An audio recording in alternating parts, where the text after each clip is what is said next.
From the heart of Denton, Texas, it's the Creators Table with your host, publisher, writer, and creator of Half-Ass Publishing's Some Big Lumberjack and the man behind Bootlegger Comics, Chris Peel. Tonight, Chris Peel welcomes Rosario from Scribe Comics. He's a writer, creator, former tagger, baker, the man behind Heavy Automo, and one of the Comicsgate Commandos. Whether he's creating comics, talking crowdfunding, or bringing his unique perspective to the indie scene, Rosario always keeps it real. So pull up a chair and join us for another great conversation on the Creators Table.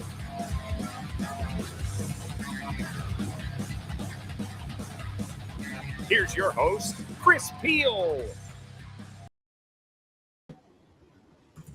Hey, baby, I like it like that. I like it like that. I don't know why I start every show like that.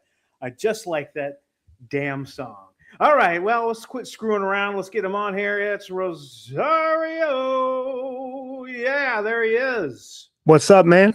Can you hear me? How are you? I Good. Can you hear me? I can. What's going on, guys? Thank you for coming on. Oh yeah, for sure. Appreciate you. You and I met in the chats way back. I don't know, like 6-7 months ago. Yeah. And you got super famous. You're an influencer now. Don't say that. The comic book industry ebbs and flows at the mere crack of your ass. So I don't know. I had nothing. Mere crack of your butt. Yeah. So once again, thanks for coming on. Oh, always. How you doing, man? Good. Just working a lot, working on the book, living life. Keeping the wife happy.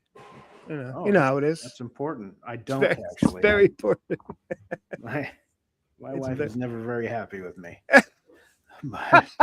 But she is eventually, right? Eventually they're happy with you, I don't know. Anyways, he's like, well, anyway. Yeah. He's like right behind you with a gun. Uh-huh. Exactly. Oh, Shazbot. Well, sir, I have wanted to talk to you about a couple things. But before we do that, let's start the show with your project, Heavy Automo. Automo, yeah. Automo, Tomato. Yeah, Mr. Tomato, Mr. Roboto. Oh, domo arigato. See, there you go. Yeah, I got the name. It's Automo. It's like I think I got it from was watching Iron Giant, and I was like, oh, it's kind of cool. And I switched it up, kind of changed the perspective of it, and I put like, I want to make something cool with that. Heavy. I like metal. Mm-hmm. The thing is made of metal. It is heavy. Two and two together. Heavy Automo. It's peanut butter and chocolate. Exactly. You put your peanut butters in my chocolate. Your chocolate's in my peanut butter.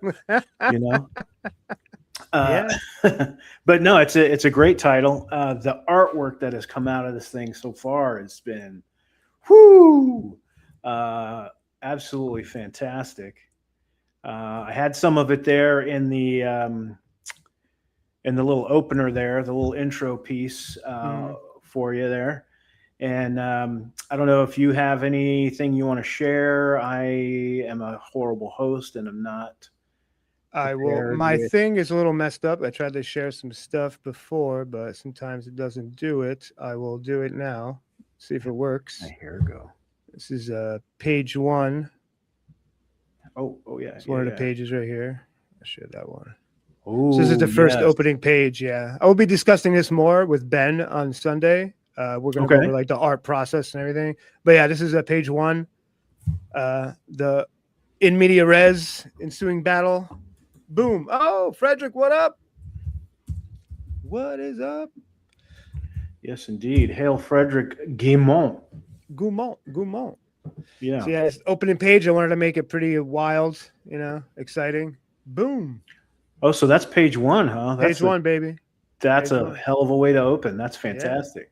Come into action. I want comics to be like bow in your face. Right. Yeah. So the story is Brian, who's kind of a delinquent kid. I wouldn't say he's it's not me. I would say he's more my brother, my younger brother. Okay. Because he became a little worse than me. But he's a delinquent kid. He has a good heart.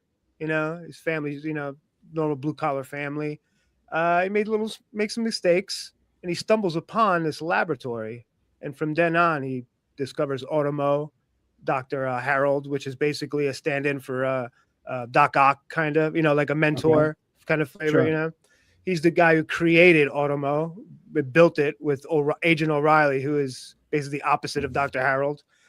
So they basically found this neutron core, a star in space. They harvested it, and they were using it, the military, try to build huge weapons. This was the first military weapon.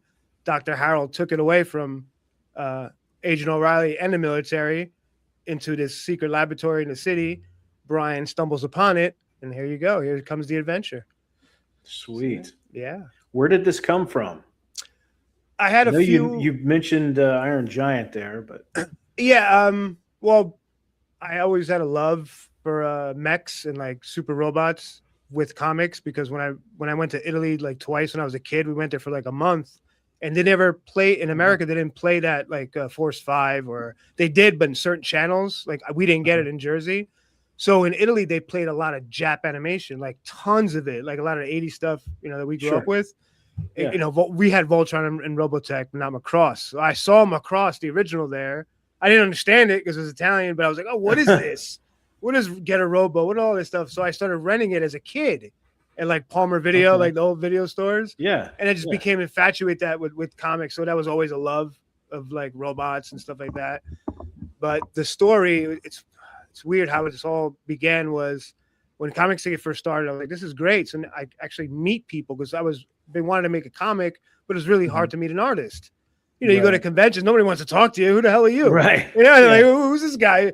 I don't know you, So this is why Comicsgate is great, because you get to meet, work with professionals. You get to ask advice, or, hey, you want to do a cover for me, and, they give you great advice. They're here to help. And when I came into this, I was like, oh, I had tons of ideas, dude. So my first comic I finished it. It's 22-page, never released it. I fired the artist, and we just didn't get along. And then this idea came. This is like 2019, 2020. And I was like, oh, cool. Had an artist. We're on basically 10 pages in. He had to, sketch the blue lines and everything. Then he started doing the line work, and it just wasn't what I want. Like, I was like, what is this, dude? Like, what, you didn't put any, there's just no detail. It was very like, it didn't look like what he was doing. It was weird. It was like, felt really rushed. He's a great artist. He's more like a 90s guy. He's got like that the Liefeld Silvestri style, but it didn't fit. It didn't fit what I wanted. So I was like, shit. I fired him, and I was like, what do I do? What am I going to do? Oh my God, what am I going to do? And then I was like, I need to find an artist. Let me take my time. And then just for a week, I was just like clicking.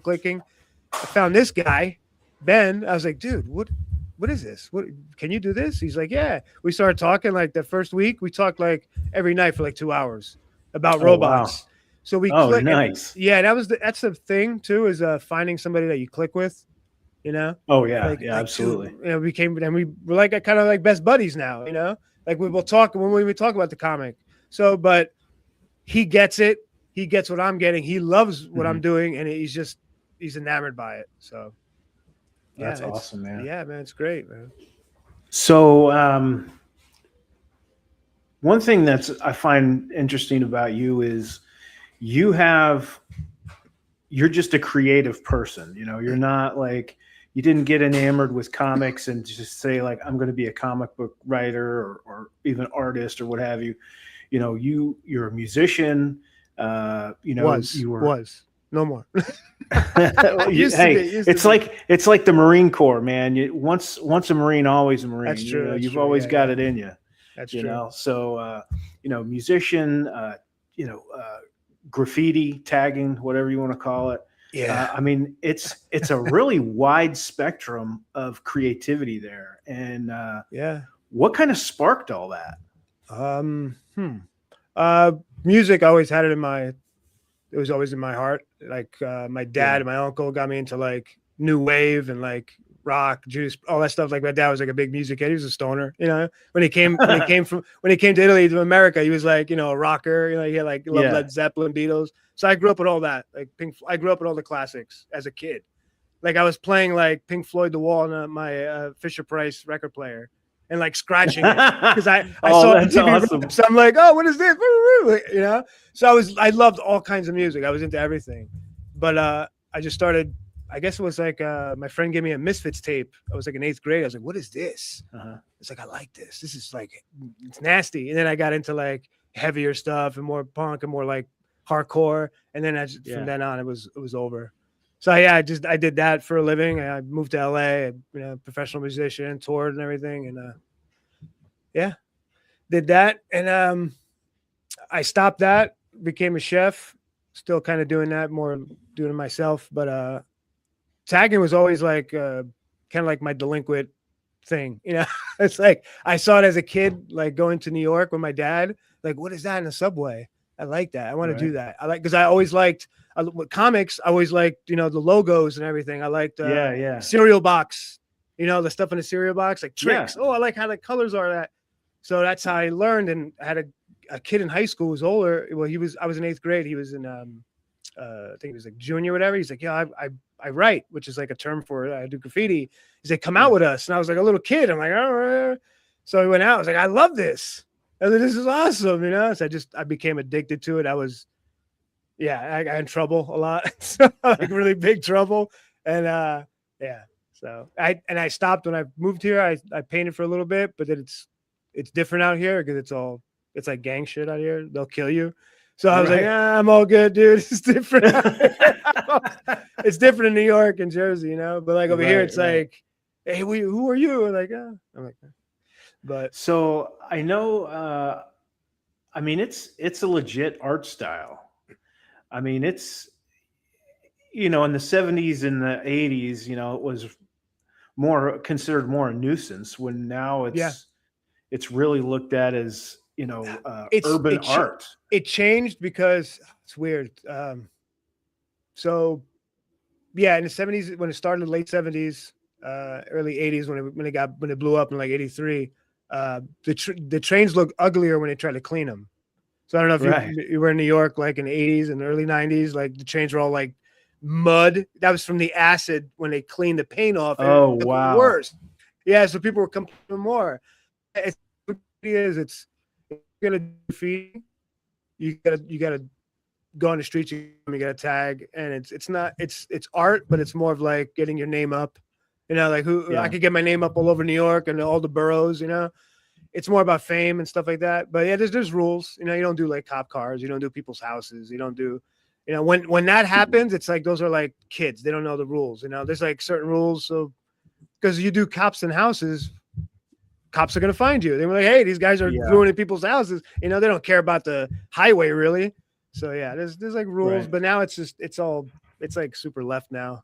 Like it's not the same. Back in the day, like doing what you wanted to do, put your name there, hiding, sneaking away at night under the fence. But yeah, it's crazy. I still have friends that do it. I don't talk to them anymore, but they're still like active, like hardcore active. I got to be honest with you. I can never read what any of it says. It just looks. Yeah, I know. And nobody can. I gotta, when I was, looking through images for the little intro piece there, like I love the designs and the styles and stuff. I just can't read what it says, and I don't know if that's because I'm an old guy or what, but it looks cool. I mean, I like you kind of want to make it more abstract and more, crazier you get. It's more wild style. So let's say it's more of like for us. So it's more like our like writers like, oh, can you read my stuff? Like I can't read you, So it's like a game almost for us. Okay. Yeah, it's a weird thing. Yeah. So we might try to make it more complex. Yeah. So, well, that's cool, man. When did you start getting into writing? Probably when I was playing music, we wrote songs together and stuff like that. Sure. I went to film school. Ugh, waste of Oh, time. no kidding. In New York. Wow. Yeah, for like a year. That was a waste. But Really? I Tell really me took about that. What was that like? went to New York Film Academy, took like the director's program, and like then did the writing course. It was just, it's not what you think it is, because it's more of the old school way. We had to learn with the we learned Avid machines later, but we were doing like the splice editing with like the cement. You gotta cut it. So it was like you gotta hang the reels, the 35 millimeters, 16 millimeter, whatever you use. We use like old cameras. You had to like tape where the film was, so you don't get like leaks. So it's very directing. I was like, hell no, I'd rather write, dude. This is crazy. Wow. It's like too much. You gotta babysit 20 people. I'm good, dude. Oh yeah, that's true. But I learned a lot, like storytelling and everything, and I wanted to do that when I came out to LA too. So that was like part of what I wanted to do too. Is like, I wanted to, maybe write movies or something like that. And then I was like, nah, Hollywood's a little weird for that. Yeah, you ain't kidding. Music business is weird here in general, so I don't want to mix anything else up. So speaking of music, what all instruments do you play? I was just a drummer. Drummer? Yeah. Don't say just a drummer, man. Just a drummer. Don't say just. That's all I did, baby. That's all I did. Man. That's all I wanted to do. Keith Moon was my hero, man. Keith Moon was my hero. All right. All the bands I played in, it was always the singer and the drummer were the hardest ones to find. Yeah, and, because we leave. I've left like so many bands to join another band. Right. It's like, and guitar players are a dime a dozen. Yeah, because the funny thing with us was we all grew up together. So we were like friends. So especially in the hardcore scene, you all play in each other's bands. When I moved out here, I was playing I was doing studio drumming. So it was like whoever was hiring me, I go to it was a Capitol. So it's like, okay. And they put me up at an apartment for like 6 months. They put me in a band. I fucking hated the band. It was like pop punk. I was like, whatever. I was getting paid. We were on tour. That's what I wanted to do. I wanted to tour. I wanted to live out of my suitcase, right? And I was like, I can't do it. I can't. They had made us wear like spike belts. I'm like, fuck this shit, dude. I'm not like this shit. So I was getting paid. We were on tour with like Goldfinger and all these stupid pop punk bands. And then my friends called, like, yo, we just got signed. Like, come back. Yeah, we need to drum. I was like, all right, I'm out. So I went back. Right. I was going back and forth from LA to New Jersey. So yeah, but they were like guys I went to high school with. So they were like old boys. Right. So Yeah. I was in a few of those bands. We would never did any touring other than local. But dude, that's freaking awesome. You were a studio musician. That's freaking incredible. I didn't like it. The money was good. I don't think I didn't think it was good enough because I didn't want to be a studio musician. I wanted to be a touring drummer. I wanted to play in a band. To me, it's like it was what fits in a band. I didn't want to be like a versatile. I just wanted to play music, man. That was just my thing, and I just didn't like it. I didn't want to play country music. I didn't want to play a pop, Yeah, well, you get paid, but I wasn't happy. And it's also like, studio musician, you get the respect of like your peers, but nobody knows who you are out in the world. Yeah, but I'm also competing with it's almost like being a ghostwriter.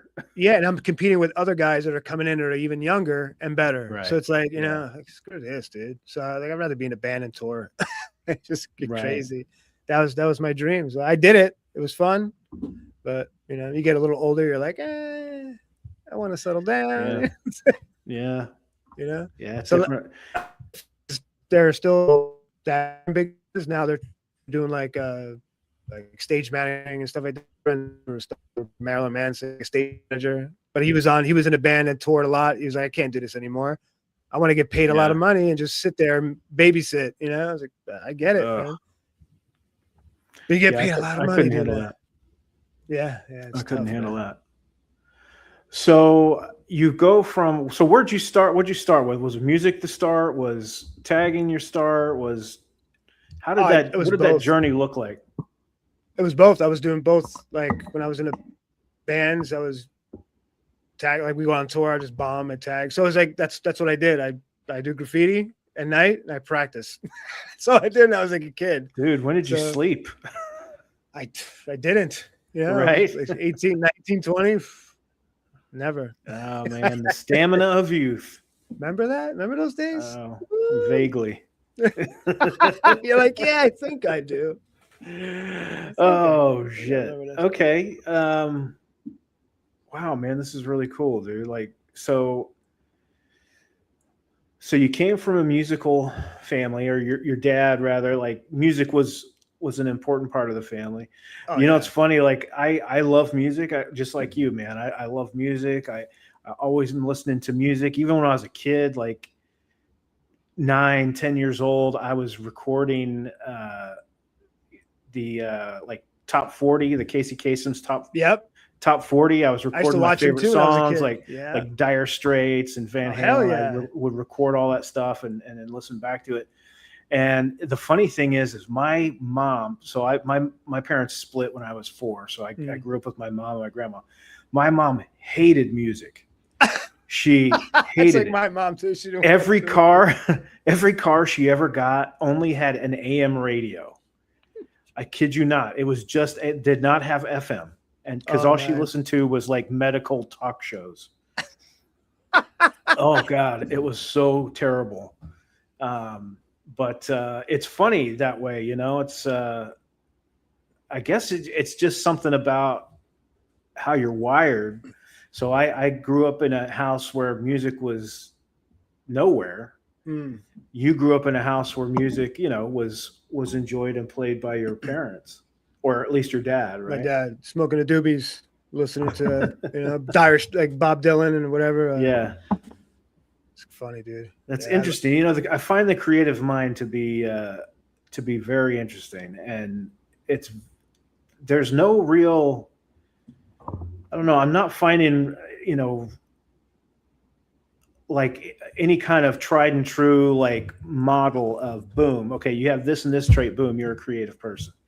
Right. You know, it's all walks of life. Right. It is. Yeah. I mean, I just love creating. I was big into like model building for a while. I wanted to do that professionally, but that just died. So I went to ask somebody. I was like, hey, I want to really get into like scenery models, because I was really doing really good, painting like wild stuff and building like custom like mech stuff. I was like, cool, maybe I could take off with this. And I was like, nope, that industry's dead.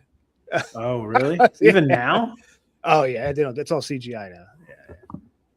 Oh, no kidding. It'd be fun. I was like, really tough, man. Like super. I did a lot of some mech stuff, some custom stuff. I was really into.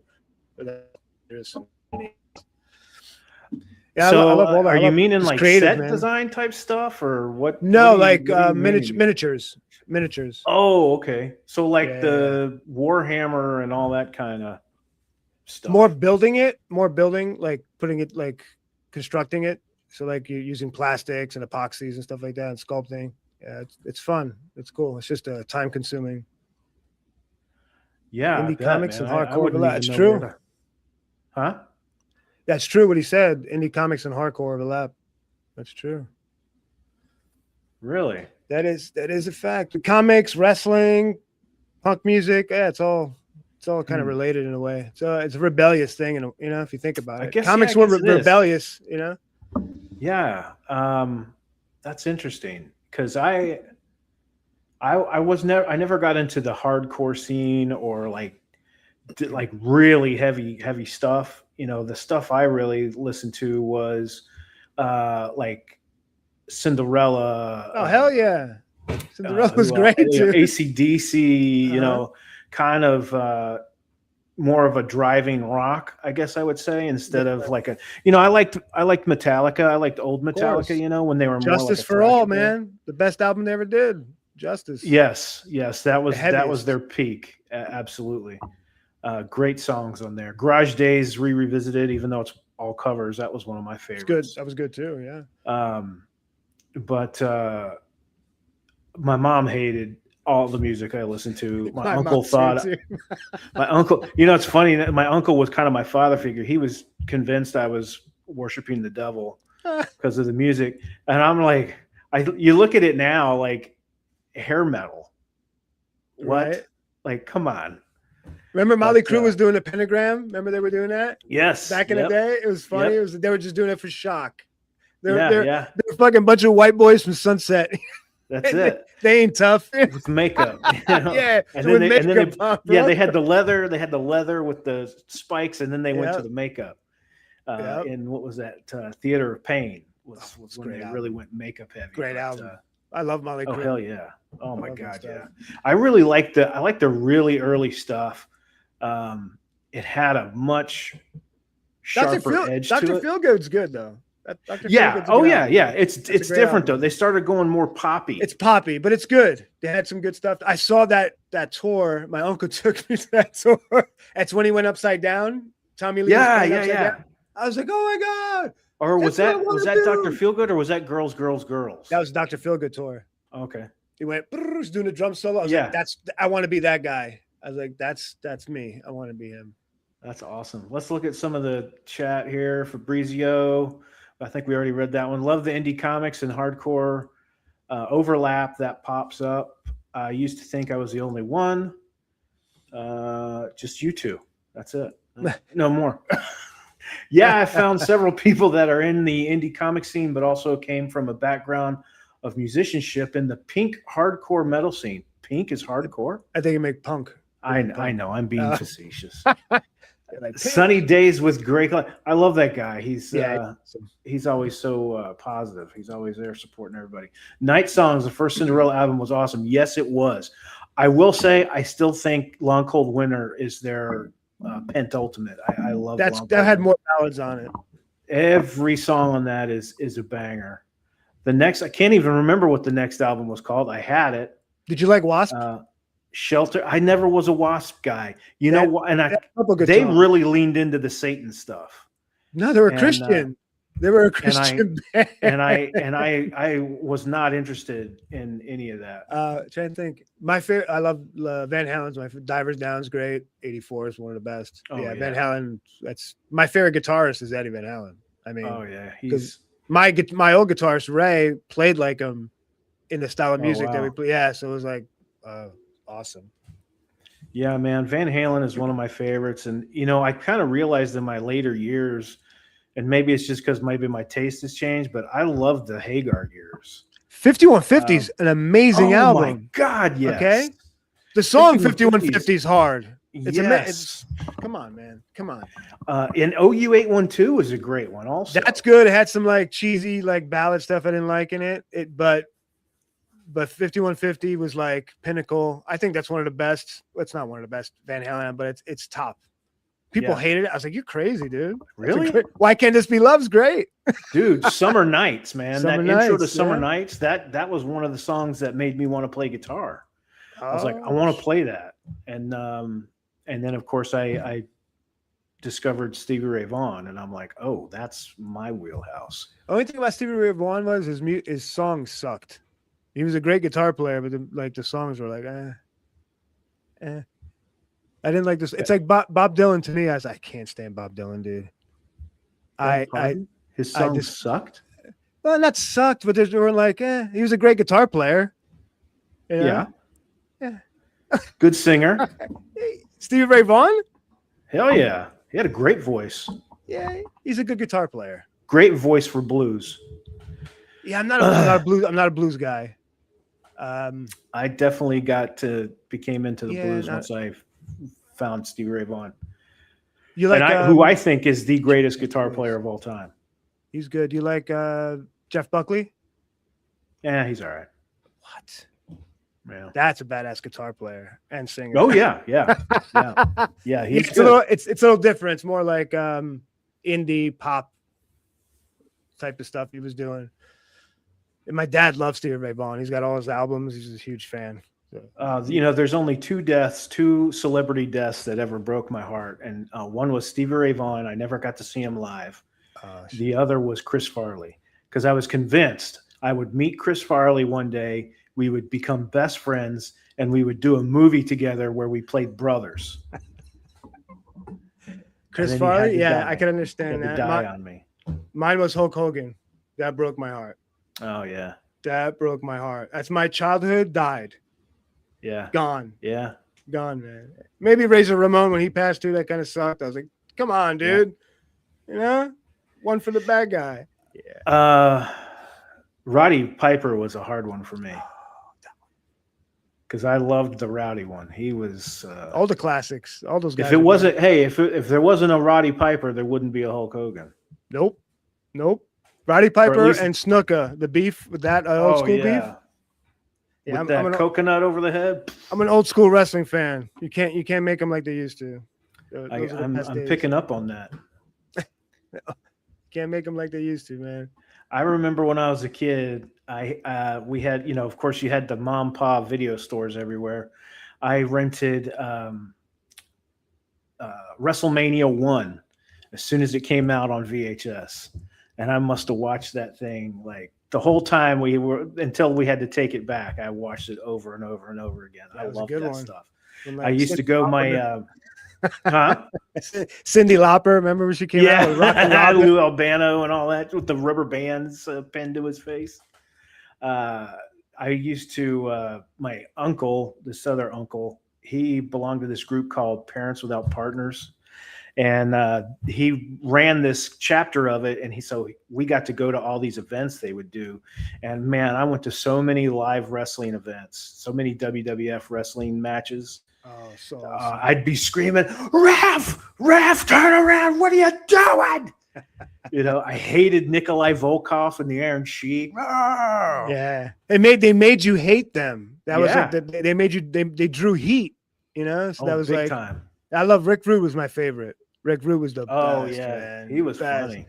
And it's like when you watch wrestling now, I don't want to get into the wrestling rant, but like when you watch it now, it's like I could beat that guy up. I could smack that guy up. That guy was like fucking 5'11". He looks like a yoga guy. Back in the day, it was like I only saw WWF once. It was like they were like giants. Yeah. Like, whoa. Now they're like your size. They look like you. Right. Like I saw ECW in the 90s. That was great because that was just like wild. Yeah. It was just a punk rock show. That's basically what it was. It was people just freaking out, blood everywhere. It was wild. And then what about the Monday Night Wars? That was Monday crazy. Night Wars. That's the golden era, man. I stopped watching 2000, and then I got back into it like during the pandemic, and I was like, this is kind of whack. Then it got good for a little bit, and then it just got whack again. I was like, I had the same reaction you did about the wrestlers today. I remember because my boys like it and they watch, and so I remember when I was introducing them to it, I was like, hey, let's watch some wrestling, and it was like Roman Reigns and somebody else, and I'm just like, Roman Reigns is cool. You look like it'd kick your ass. Everything was so like everything seemed slower, like all very dramatic, too dramatic. Slower, yeah, and like very telegraphed and scripted. And then I'd show them, and I was like, screw this, and I like because we had I guess we had WWE or WWE Network, and we watched the old stuff, the stuff from the 80s and 90s. I'm like, here, let's watch this. So much better, man. So much better, man. And they were monsters. They looked like they were huge. Earthquake, remember? Oh yeah, Earthquake. It's like I won't mess with that guy. Yeah, it's weird. Like I went to an AEW show in Florida. My friend works for AEW. Well, used to. He's like, come to the show. I was like, what is AEW? It's a new company. This is when they first started the first year. And I was like, what is this, dude? Why is everybody small? They were like little dudes. Yeah. And all the girls now, the chick wrestlers are like 5 foot, 5'1". They're tiny. They're all hot now. Back in the day, they were at least 6 foot, 5'11". Yeah. Sherry Martel and them, they were tall. Now they're all like little. Everybody's like beautiful. Like everybody's like a model and stuff. I'm like, it's not real. It seems, I don't know. It's like a casting call for something. It seems once they abandon kayfabe, like it just steroids. That's what it was. More performative. Bring back steroids. Make them all look like monsters again. Let me get caught up here. Gray is just blowing up the chat here. So let's see. I prefer Master Puppets. That's a classic, of course. I was in elementary school when Shout at the Devil came out. Yeah, me too. Mm-hmm. I was too. And that's a great song, man. I love playing that. Too Fast for Love. Yeah. Let's see. Blackie Christian nowadays. Yeah, he wasn't back in the day. 50 amps sound amazing. Yeah, man. Of course, that's what we use, man. Mesa Boogies and 5150s. Really love old blues. Yeah. Triple rectifiers, real heavy. Rectum, what? Triple Mesa Boogie, triple rectifier. I was just making a butt joke. Rectal who? Rectal yeah, right. What? You know. This tells you about my mental whatever, but my emotional maturity. At my job I have now, I'm typing in all this different testing equipment, and a lot of times it's some kind of analyzer, and I'll be typing it out, and I go anal, Iser. So that tells you a little insight into me, my psychosis. Boss is like, Chris, why did you type analyzer? Can you please retype that, please? Thank you so much. It's like a big loudspeaker. Why did you put a hyphen in analyzer? Can you please stop typing the anal, please? Thank you, sir. Thank you. Oh shit. Let's get back on topic. Say, do you have a launch date yet? I'm thinking July 10th. Everybody, I've been told around the corner. Yeah, I've been told to push it back a few more weeks, but I don't know. I'm trying to figure it out. I still haven't gotten approved for Indiegogo yet. Again, screw you, Indiegogo. So first it was my banking information, so I had to get a new bank account. That passed. I was like, this is ridiculous. Then it was like my information. It didn't go through. I was like, dude, it's my information. That passed. So I was like, oh, this thing well, you have to redo this. And I was like, this is like the 8th time. And every time you do it, you have to wait at least 4 to 5 days. Wow. So I'm like, either something happened, or I don't know why it would be blocked. I didn't do anything. Or the system is built like that. Because I know Joe was having problems too. Right. So I'm like, this doesn't make any sense. I don't understand. We don't have anything. It's like, just fund my comic until Back Me Bro. But that's not till another 8 months to a year, because they still got to beta test it. So maybe Kickstarter. And I think I got to prove it out. Yeah, but fund my comics already. It's just, dude, and you go, I don't understand. I gotta be honest with you. Go ahead. I'm sorry. I just don't get why they made it so complicated. I wasn't on the old platform, but this one's like, the UI is crazy, dude. It's like, you go to a hospital and you fill out paperwork. It's like 3 times worse than that. Oh shit! What were we gonna say? I'm sorry. No, I was just gonna give my 2 cents about Fund My Comic. Like, I was not thrilled with my experience with Fund My Comic. I thought as a creator, I got more out of Kickstarter, right? Just for the all the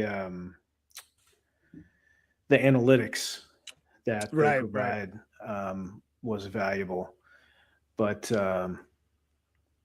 I mean, it was easy to create and all that. I didn't have any problems on Kickstarter as far as getting approved or anything like that. I didn't run any of that stuff.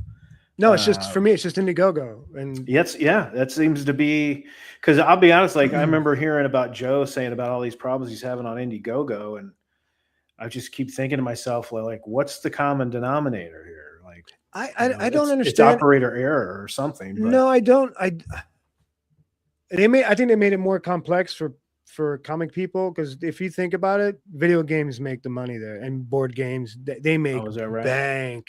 Well, yeah, if you go to like some of these board games, like 1,800,000, like the first 2 days. The board games are really big again. Board games, miniatures, war gaming is really huge. 40K is really, really huge. But yeah, and then you go to a comic and they make 15,000. They're like, do I work with these guys? Do I work with these board game guys who are going to bring in $800,000? That's my opinion. Even though that was already there, like video games and board games are there, but I heard it was a video game company that bought it. Right. So maybe they're going to be more focused towards that and want to more push focus out on that. And comics is just kind of a afterthought. Yeah, maybe they're trying to do that. I don't know. But it's just, I'm having problems. It's just sucks. I want Back Me Bro, but we gotta wait. Yeah. Well, and you got to respect that. At least it's awesome. Shane's taken his time to make sure that it's done correctly and launches with no or as few bugs in the system as possible. Obviously, you can't avoid everything, right? But from everything I've heard, I watch a lot of Shane's videos. Yeah, he's definitely going about it the smartest, most forward-thinking way. Yeah, he's going to launch him and then Ethan. Basically, most of the Kings are going to do it there. So they're going to test it, see what they could do, Right. and then he's going to open it up to everybody. So it's still got a lot of bugs to fix. It's just a new site. So yeah. You ever Sorry, go ahead. No, what did you say? I was just going to say, do you ever watch Shane's like short form videos, like his 3-hour streams, but The news ones? Yeah, the news videos. Yeah, man, I love those things, dude. Especially with Yanzi. They're both awesome together, Yeah. They vibe up each other. Yeah. But yeah, I really like hearing his inside baseball on the industry. I think, obviously he's coming from an established creator viewpoint. Right. So it's a little different for, smaller creators. Right. But I still find it fascinating, everything that's going on with Marvel and DC and, what the future holds there. And I don't know, it's going to be very interesting. I'll tell you another thing that I found fascinating was there was a live stream that Ethan did with Shane where they looked at, I don't know how this came about, but they were looking at pages that Ethan had done of Green Lantern like 20 years ago. And Ethan was just telling stories behind the issue or the page. It's the best. Yeah. Oh my God. I wish he would do more of that. I was absolutely fast. I was riveted. If you go back to his old streams, he did that. There was a whole series about like the Flash and like the Gail Simone thing. Yeah. It's like wild, dude. I love that stuff. Yeah. I love when Shane talks about it. I wish John would talk about it more. I like John's perspective probably the best because he's like no holds barred. Yeah. And he's really in on the colors and lettering, which that's my thing is colors, more colors too. So yeah. But yeah, Shane's they're all great. He was working on some stuff yesterday, some Starlight Cats. Oh, so good, dude.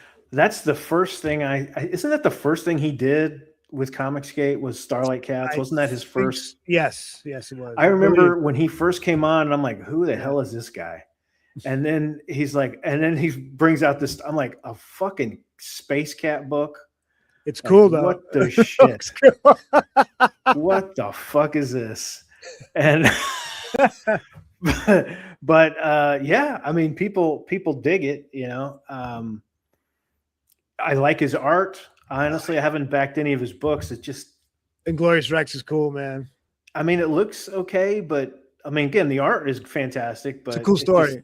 The story doesn't interest me. If you like kaijus and monsters and giant, I do in movies. This feels like a movie, kind of. Yeah. Well, maybe I'll give it a shot. Good. Yeah, you should. I recommend it. Highly recommend it. Yeah. Have you read Cyberfrog? Huh? Have you read Cyberfrog? Oh yes. That's good. I am what would the anti-CG people call me? I am a simp, I guess, an Ethan simp. Is that what they would say? Or I don't know what they would call me. You like somebody's stuff? It doesn't. It's so stupid. I am dyed in the wool lover of Ethan Van Sciver's work. Oh yeah, I've been a fan of his since I first came upon his Green Lantern stuff.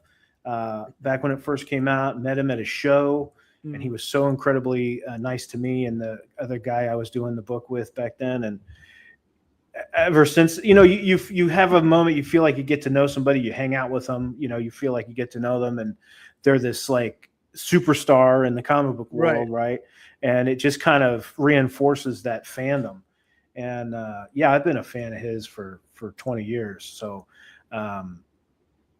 now, am I happy that I don't have Rainbow the Brute? No. You will. Am I worried about not getting it? No. Exactly. I know I'll get it. Exactly. Yeah. That's the difference. I tell people, am I going to, I got burned on Shinobi Sasquatch, and I think I've told you this before. Yeah. I'm never going to see that book, and fuck those guys that made that thing. Fuck you. Who was that? If you're watching, I know you're not. Rob Willis, I think. Rob Wills. And he's the artist who flaked the fuck out. Yeah. And I don't know who the writer was. I can't remember his name. I remember that book though. But I didn't back it, fuck thank God. them in the neck. God, I didn't back that book. Fucking hate those guys. And it's only $25, but it's the print, getting had doesn't feel good. But I'm going to touch on Comicsgate a little bit, if I may. I keep seeing people talking about, no books ever get fulfilled. Comicsgate. Look, I have been back since I got back into the comic book scene when I started, pushing bootlegger, and I got back into Comicsgate, got back into comics. I have backed quite a few projects. I have gotten every single one. And so not only am I've gotten more now than I got back then. Bitch. Anyways, excuse me. So love it. So not only have I gotten everything that I've backed, the quality, there isn't one book I've gotten where I've been like, what a piece of shit. Every single project I've gotten has been solid, either the art, the story, or both. And I don't know what these people are smoking. I mean, yeah, are there bad projects out there? Sure. Why? Because no one's keeping anybody from producing something on their own. It's just haters. It's just people. You can throw Comicsgate and not have to go through some gatekeeping. Yeah. So yeah, there's going to be projects that the quality's better than others, or of course not as. That's just the reality of it, right? But man, there has been amazing freaking projects out there. I think this next year is going to be even banger year. Oh, dude, I said 2026 is going to be a banner year for Comicsgate, and I next year too. I just hope that for smaller creators the opportunity's there, and by opportunity I just mean funding, because it seems to me we have to put into work. Funding's getting less and less and less. Yes, but I think if there's a book out there that people want, people are going to get it because people still buy things. There's still a will to buy. It's just, what am I going to buy? What am I going to spend my money on? What is this book? That's why I want to bring something different. I want to bring some action. I want to bring some fun, emotion. It's an ongoing series. Well, it's going to be 4 parts. And then hopefully ongoing. But yeah, I just want to bring fun. I just want to bring fun again to comics. I want to do a page flipper that you go back and flip it again and go back and go back and go back, Right. It's like, wow, this is a cool book. It's a great story. Well, I'm very much looking forward to your project. Yeah. So I will definitely back Heavy Atomo. Yes, sir. Yes, sir. So what are you reading nowadays? Are you getting comic books now? Oh, yeah. Or what do you read? What are you liking recently? What did I get? Hold on. I got some cool stuff. I got some stuff that was a couple years old actually. This thing called Cloaked. I don't know if you ever read it before. From Dark Horse. I didn't. I heard. What about Dark Horse? It's a book called Cloaked. Cloaked. You ever heard of it? Okay. No, So there's this book. I've been telling people to get issue 5, but it's called Carriers. Okay. It's basically like a bunch of birds in a city that are fighting each other in factions. Oh, yeah. It's so fucking cool too. And who is that? Is that Dark Horse? No, this is Red 5 Comics. It came out like 2 years ago. It was only 5 issues, but the art's really, really fun. Yeah. Nice. Yeah. Excuse me. It's a fun book. It's cool. It just stopped at issue 5, which is like a lot of these indie books too, from these like little indie publishers. They'll come out with a cool series and all of a sudden just stop. Right. Yeah. Just kind of like. Let's see. Gray Cloud. Yes, they're a small percentage of people that haven't delivered. A very small percentage. Yes, I agree. It's a small percentage, but it's what you remember. Yeah, but it's just remember, guys. It's only these small faction of people that are saying this. Fuck them. Right. cares? What else does he say? How is Nostradamus effect going? Well, my friend, the Nostradamus effect now, the prophet's plague, is in stasis indefinitely.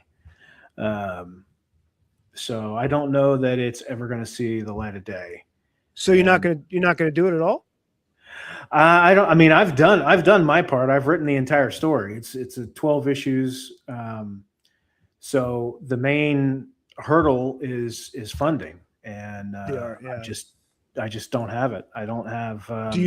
Would you get a different artist if it was cheaper, or no? You want to stick with the same artist, or I would stick with the same guy, and as you know, he wasn't crazy expensive or anything, but I'm poor. Yeah, I just takes money. It's man. expensive. Yeah, expensive. but, so I still haven't made a decision yet. You know, I ain't gonna lie. I've been feeling kind of like the odds are stacked against me as far as, you know, getting it made, getting it funded, things like that. So I don't know. I'm trying to push through that. And do you have other ideas and stuff that you want to do? Oh man, I've got. You told me the 12 or 13 stories. I would say put out the most mainstream one, the simplest mainstream one. That's the catchiest one. Then from then on, that's when you put out your big boys out. Yeah, you know, because I like that lumberjack one. I think that's fun. If you get a dope artist for that, you know. Yeah, it's funny you say that. Donald DeLay, Donald DeLay for that book, maybe that would be a cool idea. He's a good artist because he's got that comedic style in a way, you know, that really cartoony style. Yeah, the exaggerated. Yeah. He's. Honestly, I haven't really put a lot of thought in anything new with Some Big Lumberjack. I am doing a collected edition that I'm going to put on Amazon, like print on demand. It'll be all the issues of Some Big Lumberjack, all the sketch art we got from. I saw those. Yeah, tons of known people, tons of non-known people. But you've been doing this for a while too, though. So you've been putting out comics for a little bit, so you have experience. And you know that's the thing I tried to lean into. You know, when I was launching was, you know, I'm not a first-time creator. I'm a first-time crowdfund creator. You know, because when you're new, you know, the biggest obstacle is trust, right? Like people have got to trust that they're going to give you their money and know that they're going to get something back in return. And so I leaned into that a lot, and I think it just made me look like a douche. No, not at all, man. I like the project. It's just it happens, you know. Maybe it was a bad month. People didn't have money, you know. I think you should do it again. Yeah. You know? I have a big launch party. You know, right?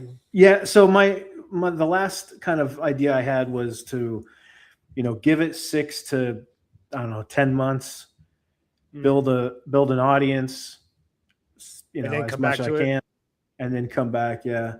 So that's one reason why I started doing this creator table. That's one reason. Also, I like this. This is fun. Yeah, this is fun, man. It's just a chill thing to talk, because I am really interested in the whole creative process and how different it is for everybody. Right. And I've met, you know, during this lead up, you know, to the Nostradamus effect and everything, I've met so many awesome people, man, like so many supportive people in Comicsgate. Oh yeah. You know, you and Cody from Subjugates, and I mean the list goes on and on. You know, past Master Dan, and Cody's awesome. Yeah. Everybody's been so cool, and Katie. You know, I don't want to forget Katie. I always say how great she's always been to you me. Rock, Katie. Patrick Quinlan, even though I love busting his balls. Nando's, baby. Busting Patrick's balls, of course. Yeah, I love that. You gotta do it. I love it, especially the whole Russia stuff. You know, I grew up, you know, we were programmed in the 80s to hate Russia. Hate the Russians, right? Yeah. So I love giving him shit about that. I don't know if he thinks I'm serious or not, but Patrick is great, and Frederick. And anyways, I'm making this about me now. Stop. Why We're not? here to talk about you and, Who and cares? your project and your creative thing. Let's see here. Didn't back. Well, that's okay. I still love you, Gray. It's we still love you, brother. We still love you. Of course. I mean, you talked about happy wife, happy life. I was back in so many projects. My wife was not happy, so I had to scale it back.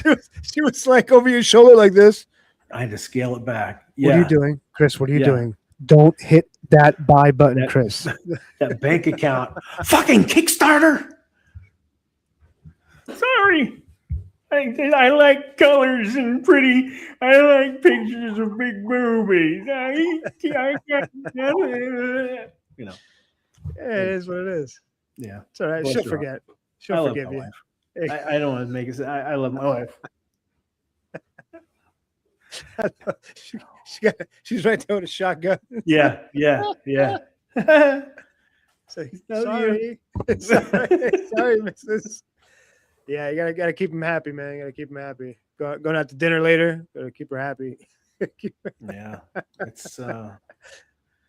I used to tell people because I went gray real early. I started going gray in high school. I had the Mr. Fantastic, Reed Richards. Oh, you had the streak. You had the gray Hal temples, Jordan streaks. Oh, yeah. And I used to tell people shortly after I got married. Well, it was really after we had our first kid. I'd be like, "Hey," the guy would ask me about it. I'm like, "Look, dude, I'm 23," and I had the white hair, and all of a sudden they're like, "Oh my god!" And I was like, "Nah, I'm 40." You know what? But right. you can't spell fun without FU. So let's get back on track with you, my friend. You are a fascinating creator. It will fascinate you. So you're reading. What are you reading? Anything current? I mean, you showed me some stuff. Oh, I got it's in my box. David Finch's what is it? What's that book he had? I forgot. Skin Breakers. I'm really into that. What is that? Can you tell me what is that? Is that a horror thing? Is it a superhero thing? It's kind of futuristic. It's pretty wild, dude. The story's kind of weird. It doesn't really make sense in a way. But it's kind of off. It's not really a book to buy for the writing. It's like an art book, but it's so freaking good. Battle Beast. I've been reading that. That's great. Battle Beast. I don't know that one. It's Invincible, the Invincible universe. He's like that wolf looking dude. Yeah. Ryan Otley. I'm a huge fan of his. I like that because he's kind of similar to Ben Herrera. They have that really out like that crazy style, kind of Mike Mignola flavor. Yeah, that's about it. And just older stuff. I've been reading a lot of JSA, rereading a lot of the Oddly and John's JSA run. I think it's one of my favorites. No, I did back you. Hey, it's okay, Gray. You did or you didn't. It's fine. I love you, man. I'll always repost your stuff and like your stuff. You're a great dude.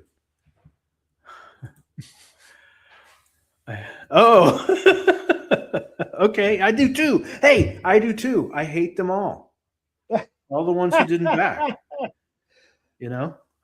I hope they rot in hell. Did you get Silence Do Good? That's a good read.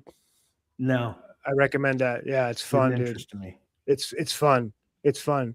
I was like, Ben Franklin? And then once you talk to Sean, and Sean's an awesome guy, it's like, wow, he's really creative. And then you read it, you're like, dude, this is really cool. I'm waiting for the next one. I highly recommend it. I don't give you books that are going to be crap. Yeah, it's good. No, yeah.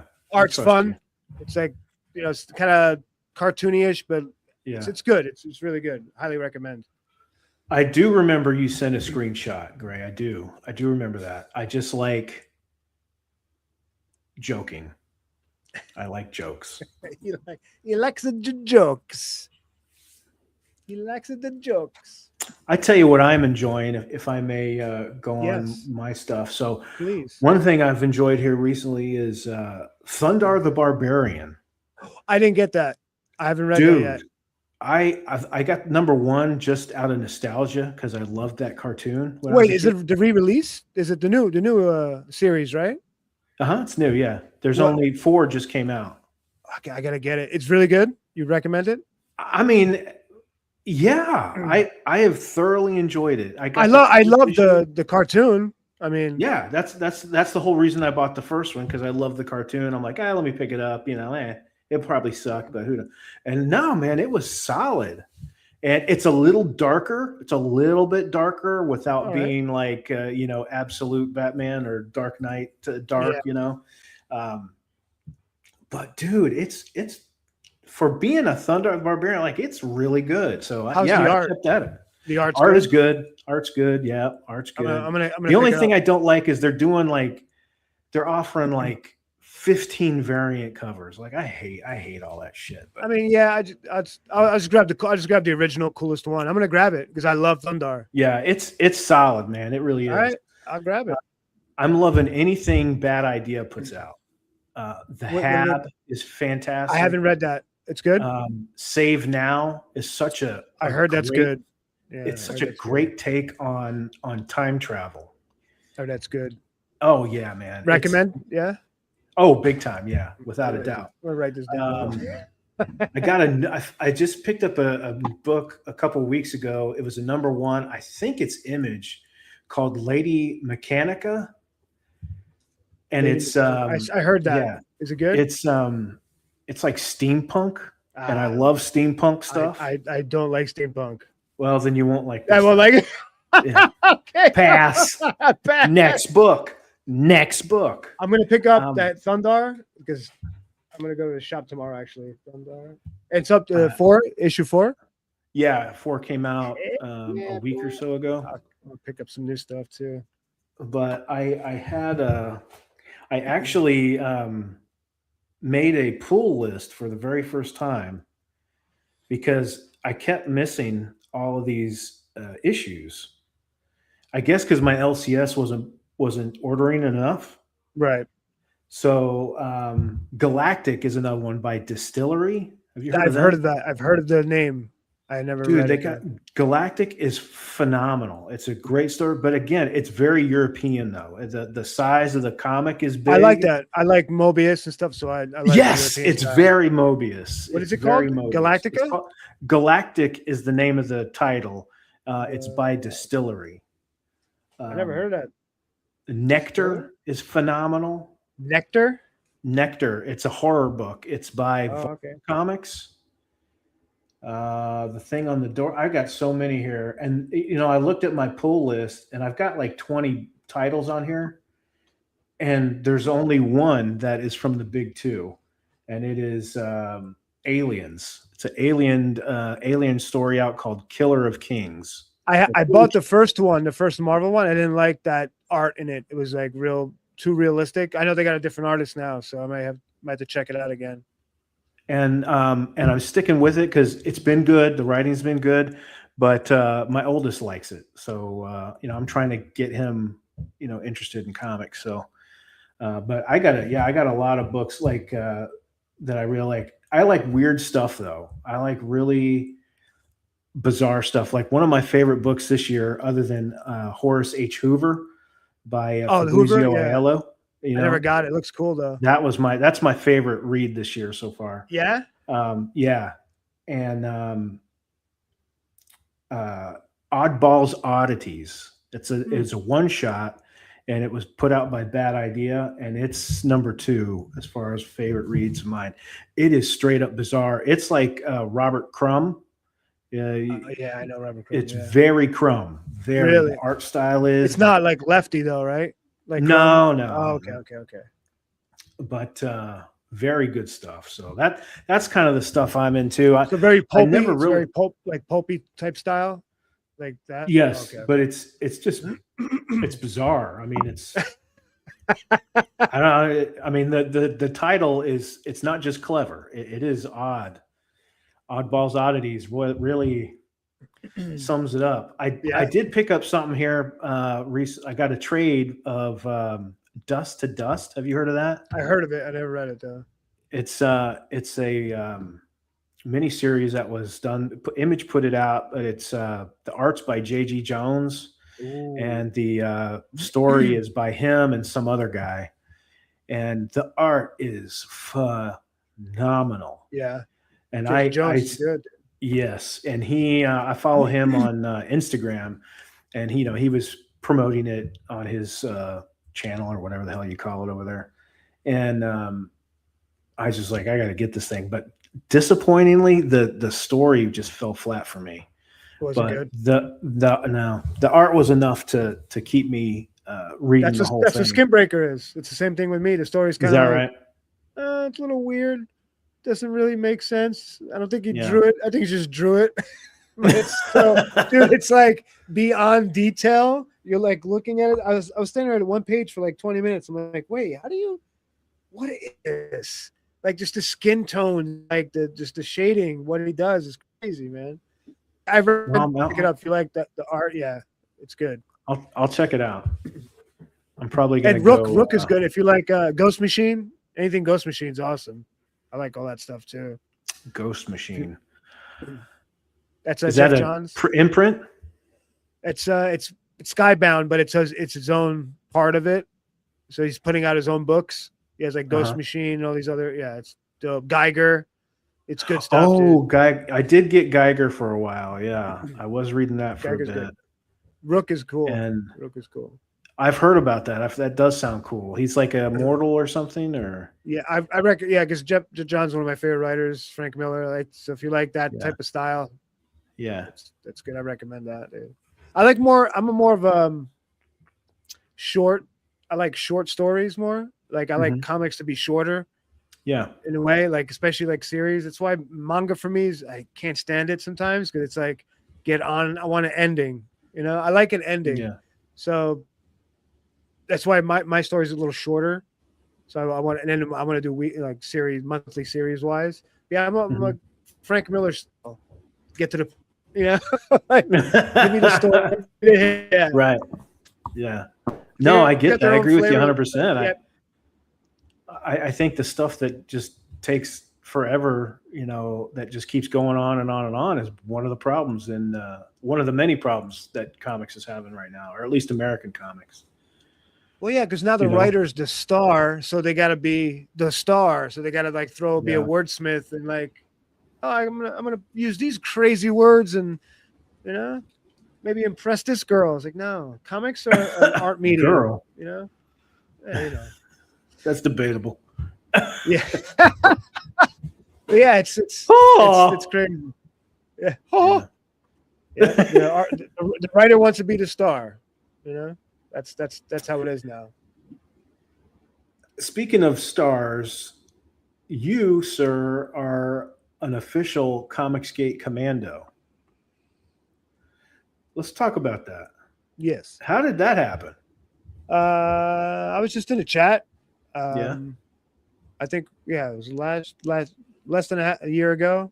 Well, I was in a chat for a while before that, but I never was on stream. I was like, okay, I'm got a book coming out. I got to get on stream. I got to market myself. Yeah. I was scared, dude. So Elliot broke my cherry. I went to Elliot's show first. It was like during Christmas. And then I was just on all the shows, just in chats, Katie's, Shane's, Ethan's, Commandos, whoever. And I was just always on Commandos because they're on a night where I was home. Usually I'm chilling Saturday nights. I'm usually chilling home with the lady.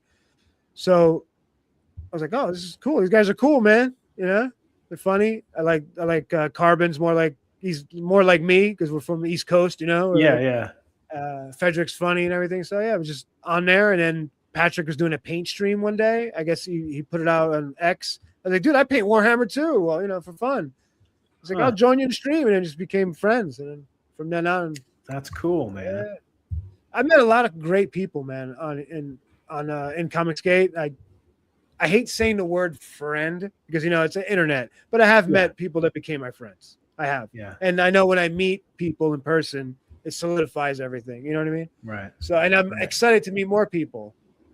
So I'm excited to meet all these new people, fans. The people, even people in the chat. I hope Gray comes. I want to meet these people. I want to say hi. I want to have a drink. Oh, so that was going to be my next question. So you're going to For the Fans Fest? Yeah. Oh, yeah. I was gonna go to Jersey anyway, so I'm gonna be there for like okay. a week and a half, 2 weeks. Me and my lady Nice. visit. So, hell Yeah, it's nice when that works out. I grew up, just outside of DC, and I was living in Texas when we started doing the Some Big Lumberjack thing, and that going home was a great excuse to do the Baltimore Comic Con. And we had friends, family, whoever to stay with, and it definitely makes a trip like that easier. Are you going? You're going, right, for the Fans Fest? No, you're not gonna go. No, I have nothing to. I have nothing. Still go. Come hang out. My milkshake brings all the boys to the yard. Jesus Christ. Oh, so you're not gonna go and come hang and just chill? I can't, man. I can't. And it'd be one thing if I had something to. What about the lumberjack books? Something to shuck. You don't want to print those out? I mean, it's. I don't know.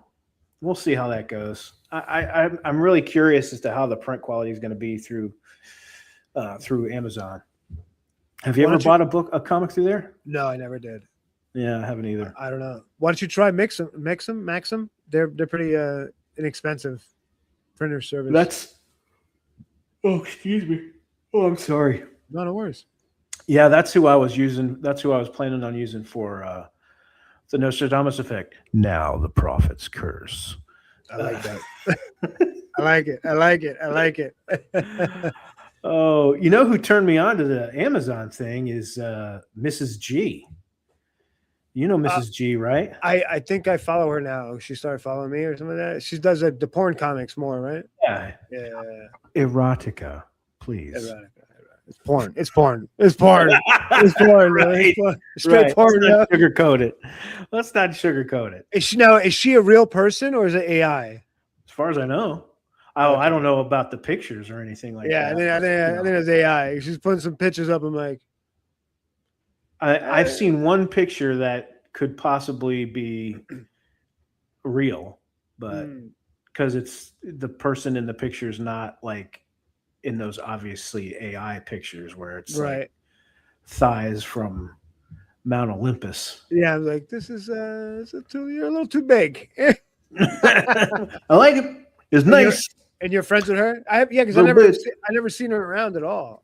So you mentioned I've never seen her. We chat periodically, or I'll comment on a post of hers. I mean, I don't know. I'd say we're friends. We're just friendly, maybe, just like you were saying, right? And we've chatted in DMs, nothing inappropriate, but I don't do that. I don't do that. No bad DMs. Yeah, no. She's cool though. She's given me some great advice. When my last campaign didn't fund, because I had actually posted like, hey, if you saw the campaign and you decided not to back it, what were some of your reasons? Just be honest. I'm trying to see where I can improve, and she definitely gave me some solid advice. And that's the other thing too. Like I got great feedback from so many people on that whole thing. Again, just an amazing community. Yeah, man. Everybody wants to help everybody. That's the best part about it.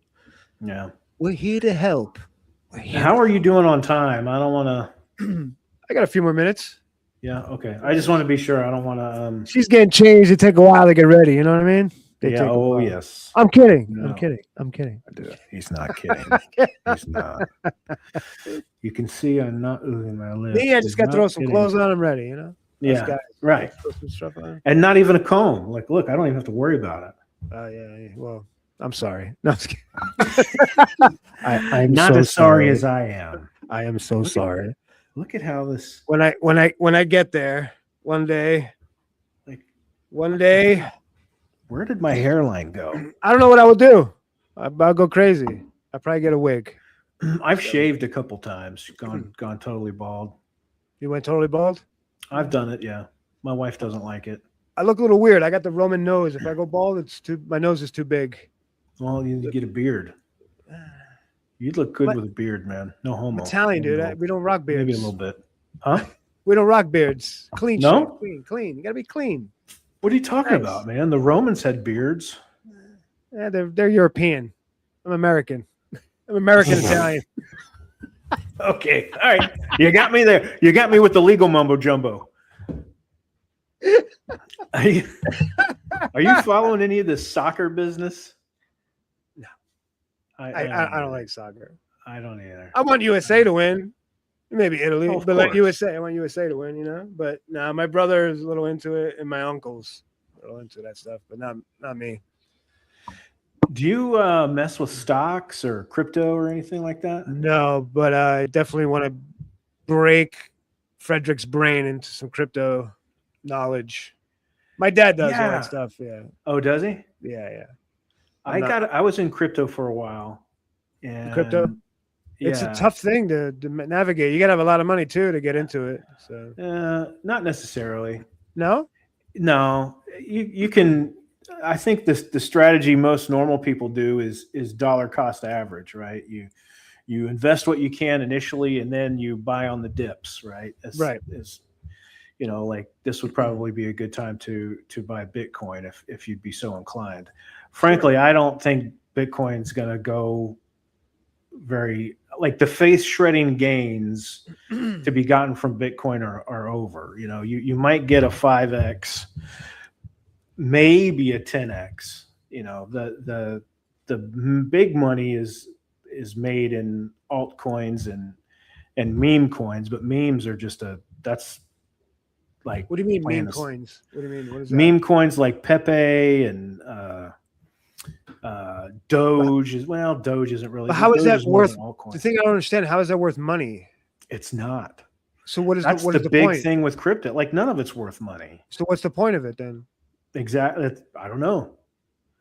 But That's the thing with meme coins is it'll be like a meme, right? And it'll catch because it's grabbing people's attentions. It's funny. It's whatever. And people will buy it and it'll shoot up. And then what happens is once it shoots up, then the developers will rug pull it. They'll sell off all of their coins they have because they've got the majority of the coins. They sell off and then everybody loses their money. That's so people actually buying stuff that's not worth anything, like meme coins. Yeah.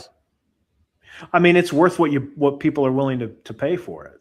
Okay. Just like anything else, but the difference was a stock is got value because stock's different. Yeah. Whereas with, crypto, I mean, I know Frederick, he knows more about this than obviously but crypto, even Bitcoin's got no real value. They call it a store of value, but there's nothing. You can't go, hey, I'm going to take my crypto wallet and I'm going to go buy groceries. No, you're not, because Walmart won't take it. Right. I'm going to go buy a car with. No, you're not. You're not going to buy a house with it either. Well, that's why I never got into it. It's like, what's the point of getting into something like that? I don't know. Stocks is different. I tried to get into it, but then I was like uninterested. I'm like, I'm not interested in this. I'd rather have somebody do it for me. Right. Yeah, exactly. And I think that's because you got to keep up. It's a game. You got to keep up it every day. And I was like, I don't got time for that. Right. I'm too busy to some degree. I think for retail investors, like myself, I think with stocks, you start with something that you really like personally. Like if, like I love SpaceX. So I got in on the SpaceX IPO. I mean, I do expect it to crash. Like it's doing well now. It's still, a decent amount above the IPO price. It got up to the initial price was $130 a share. You think it's gonna? It's gonna drop? Oh yeah, I have no doubt. Yeah, yeah. Because the trick is you can't sell right now. You can't. Your stuff's locked because of the initial public offering, right? So once it drops, very little sell-off can be done. And I keep reading this thing saying only 4% of the stocks are available for purchase. So all of 96% of the stock is locked up. So it's not available. So that's driving the price up, things like that. So once people can start selling, once, especially the people who invested during the IPO, once they can start selling and making a profit, you're going to see it probably go down maybe to 100, maybe to 90. But then I'll just be buying that dip. Buy the dip, you drip. Yeah, my dad's into stocks and everything. I like property. I bought some property with him, but Oh man, yeah. Stocks is a whole nother game, man. My brother started to get into it too, but yeah. The thing with stocks is and even crypto, you can play with small amounts of money, Yeah. and build up. I had, like I said, I had gotten into crypto in like 2019 initially, and I was able to turn like 1,000 into 5,000, and then I turned 5,000 into 10, and then the sell-off hit, and 10 went back down to about 2,000. Oh, man. So yeah, it's like you got to know when you're, they always say, oh, take profit out as you're going. Yeah. That's how I was going to fund my book. Oh shit! Was with the crypto, and then when it got to 10, I was like, I should have sold right then. I should have just cashed out and walked away. But I was like, no, it's going to keep going. Yeah, stuff's too risky, man. It's very risky. High risk, high reward. The food industry is very risky too. I've known 2 guys already that left LA. They went to Chicago to open up a place because it's a little cheaper over there. Yeah, because it's is that right? Dude, it's so hard to open up a restaurant. It's one of the hardest businesses to open. Thank God I never did it. Thank God I was walked away. Yeah, it's the hardest thing to open. Hardest. Because so many costs. There's so much to worry about, It's especially like big cities for like fire, like all the zonings and just stupid shit, man. It's so retarded. Right. That's why people can't make it in business. Too many restrictions, especially for food. Yeah. Everything's got to be licensed. It's like, then you got, oh dude, it's crazy. Like, and I do everything by myself, thank God. But when I used to work for people, I saw the stress from the owners. Like, hell no, dude. I saw my father. I grew up in a pizzeria. My father had a restaurant, so that's why he retired. He's like, I'm done. It's a pain in the ass, man. Yeah. Yeah, I bet it is. It's a gamble. Yeah. Yeah, I keep talking about my uncles. I had another uncle who he owned and operated a bar in Dallas, and he would tell me about how he used to like it, but he ended up hating it. Yeah, and was so glad to get rid of it. Yeah, because the money comes in, right out. Yeah, employee cost. You got to manage your intake, your food, oh my God, dude, it's the electricity. Staff is crazy. Yeah, it's nuts, man. Imagine wages now. Everybody wants $30 an hour for bussing tables. Yeah, well, I don't know what's going to happen in California, man. I got to get out of here. It's wild, man. It's getting wild here. I could have swore you said you were going to back to the East Coast, but maybe that was to a trip. We were going to stay if Pratt won. Oh, so okay. If Pratt won, I think the governor might win, Hilton, but we're done because it's never going to change. Yeah, it was stolen right from him. I was like, everybody we knew were like, yeah, we're Pratt. Everybody, and she's Mexican, so all her family was like, they just turned. They all went Republican. It's like something ain't right. And then he lost for some bullshit. So yeah, this city's gonna go. It's gonna go under. I have a weird feeling. Wow. Yeah, it's gonna be another riot this summer. Watch. I'll be honest. I'm shocked there was no rioting when this Carmelo Anthony verdict came. Oh, there's already things going on now with the whole Walmart thing. You heard about that with that 1-year-old kid that got shot? No. So the stupid person, I guess she stole something, and they ran to the car, and the car she had the kid, the 1-year-old, in the driver's seat, by the way, and they drove away. They hit a shot at the car, and he shot a kid. It was a kid in the front seat, and it was like, yeah, it's horrible, but like, why are you trying to run over a cop, dude? Yeah. So it's like so he's on leave right now, but they like want to destroy Walmart, dude. It was like SWAT teams, grenade everywhere. what the hell is going on? Yeah. No, I had not heard of that at all. Google the 1-year-old shot at Walmart. It's pretty wild. Cute kid too. I was like, oh man, dude, this sucks. Yeah, I can't handle kids getting hurt, man. That's yeah, but it's the situation. It's not. It's. I don't think it's the cops' fault. You know, it's just like, what do you? No. Do? You know, I mean, just going off of what you told me. I mean, if it was a car, you're gonna be a scumbag and steal, and you're gonna, you know, it's like, why are you bringing the kid with you if you're gonna rob and walk? Right. You know, it's like, come on, Sinead, we're gonna come with me. No, don't bring your purse. We don't need it. Go to bed, man. Yeah. Get some rest. Oh yeah, sorry. It's been a long week, man. These Friday at 8:00 shows are. I don't know. You got to drink some Monster. Drink some coffee.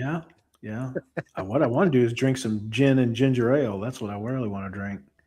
There you go. I was going to do a drunk stream or just do a live stream, have it open to whoever wants to come on and just drink while I'm doing it. And, you know, I'll put half a bottle of gin down. And, do that. It'd be fun. Do let the good times roll. Shit face stream. Yeah. Let's get hammered. Woo! I like it. I like to drink. But yeah, I shouldn't say that, man. Why not? It's all good. As long as you're responsible. That's all that matters. I just drink at home. And I wait till everybody's in bed. You know, once my wife's asleep, my kids are asleep, that's when I like Santa Claus. You know, I come out. Creeping in a liquor cabinet. Yeah. Hey, why not? Do your thing. Yeah, man, it's been fun, dude. I'm glad. I'm definitely going to come back with this. Well, I appreciate you coming on. I know you're busy. I know you got a lot going on, and this has been a lot of fun. You're like really interesting dude. You've got a great background. You've got a great project coming up. So thank you so much for coming on and chatting with us. Thank you, everybody in the chat, for watching and talking to us. And we will see you next time. You can see Rosario tomorrow night on Comicsgate Commandos. Yes, sir. Thank you, Chris. You're the best. Thank you. All right, guys. Peace. Have a good one. Peace.